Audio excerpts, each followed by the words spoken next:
Turi ku itariki 22 z'ukwezi kwa gatanu umwaka ni 2025 njano kugira ngo turebere hamwe amakuru agiye atandukanye ari kugenda avugwa hirya no hino ku isi dutuye. Ubuyobozi bwa Donald Trump buravuga ko bwiyemeje umurongo mushya ubanye n'amahanga muri Afurika wo gukora ubucuruzi gukoresha ubushobozi bwo gupiganwa bw'amasosiyete yo muri Amerika no gushimangira umwanya wabo mu bukungu kuri uyu mugabane mu Bushinwa ugenda burushaho gushingamo imizi. Uku guhindura icyerekezo bizatanga umwanya w'ingenzi mu bikorwa by'ubucuruzi ndetse ngo bizahindura ibigenderwaho mu gusuzuma abadiplomate b'Abanyamerika ku mugabane. Christopher Landau, umunyamabanga wa leta wungirije wa Leta Zunze Ubumwe za Amerika, igishyizwe imbere kigaragara n'ishoramari mu bucuruzi n'ubu niryo shingiro ry'ibikorwa byo hanze kuri we. Diplomasi igomba gutanga ibisubizo bifatika ku bigo n'abakozi b'Abanyamerika. Bivugwa ko Minisiteri y'Ububanyi n'Amahanga yohereje abakozi barenga 1000 mu bucuruzi muri ambasade za Amerika ku isi bashinzwe gufasha abakora mu by'ubukungu mu biganiro na Leta Zunze Ubumwe za Amerika. Ibingibi kandi byanashimangiwe na Troy Fetro, umuyobozi mukuru mu biro bishinzwe Afurika, yongeye kubishimangira muri iki cyumweru ubwo yari mu butumwa muri Afurika y'Iburengerazuba. Yashimangiye ko uyu mugabane ufite amahirwe menshi adakoreshwa ku isi. Ati abaturage bazaba ari 2,500,000 mu mwaka wa 2050 bafite ubushobozi bwo guhaha ushobora kurenga tiriyari 16 z'amadolari na 16 tiriyoni. Nubwo bimeze gutyo, kuri ubu Amerika yohereza muri Afurika ibicuruzwa bingana gusa na 1% by'ibyo yohereza hanze byose.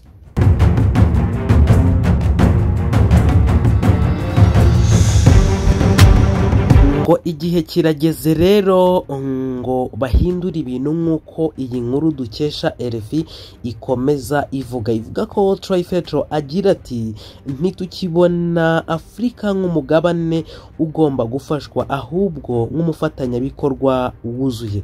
Intero n'ubucuruzi si imfashanyo, yahindutse ihame rituyobora. Intego kongera ibicuruzwa byoherezwa mu mahanga, gushishikariza ishoramari ry'Abanyamerika no kubaka iterambere risangiwe.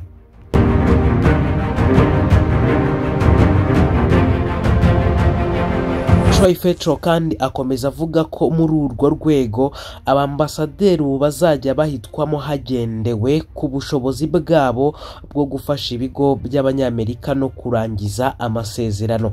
Ibisubizo bya mbere birahari. Amasezerano arenga 33 ngo yashyizweho umukono mu minsi 100 yose hamwe, akaba afite agaciro ka miliyari 6 z'amadolari.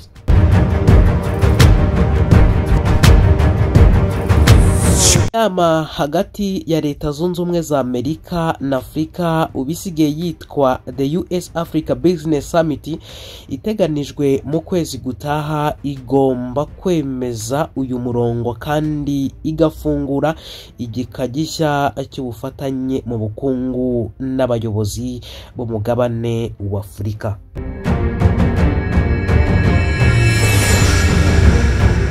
Hamwe mu hantu rero uyu murongo mushya wa Amerika uhanze amaso ni muri Repubulika Iharanira Demokarasi ya Kongo no mu Rwanda. Mu gihe inama ziyongera zigamije kugera ku masezerano y'amahoro mu burasirazuba bwa DRC, Amerika yo imaze gusunika inka zayo imbere mu rwego rw'ubukungu, cyane cyane mu bucuruzi bw'amabuye y'agaciro. Amerika ntabwo ihisha ibyo ishyize imbere. Yatangaje amahame hagati ya DRC n'u Rwanda yashyizweho umukono ibigizemo uruhare, igamije kandi kurengera inyungu zayo zifatika cyane cyane mu bucukuzi bw'amabuye y'agaciro.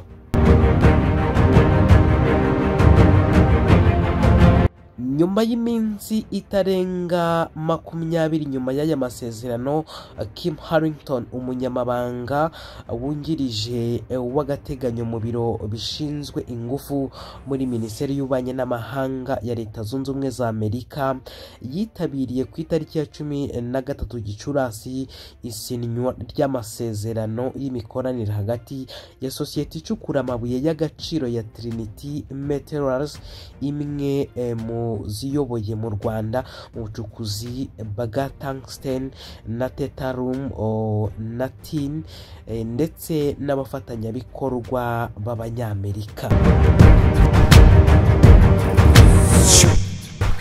Ahangaha bavuga ko intego ari ugushyiraho urwego rutanga amasoko hagati y'u Rwanda na Amerika. Troy Fetro, abajijwe na RFI, umuyobozi wungirije w'ibiro bishinzwe ibibazo bya Afurika muri Minisiteri y'Ububanyi n'Amahanga, yemeje ko ibintu biri kugenda ku muvuduko abantu badakeka. Ati niba utegereje amasezerano yuzuye bizatwara imyaka 30. Yongeyeho ati ntabwo tugomba gutegereza amezi 6 cyangwa umwaka, tugomba kwihuta. Kuri we ni ibintu bitangiye kunyeganyega kandi imirimo myinshi irakorerwa inyuma y'amarido, ariko akomeza yibutsa ko nta kintu gihenze kuruta intambara.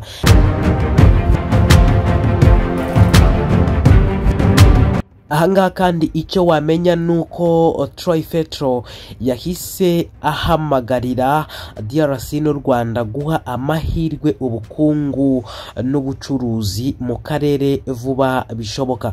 Troy Fetro kandi yerekana kandi ko Amerika itigeze yizana mu bibazo by'u Rwanda na DRC, agira ati impande zombi DRC n'u Rwanda zasabye uruhare rwa Amerika.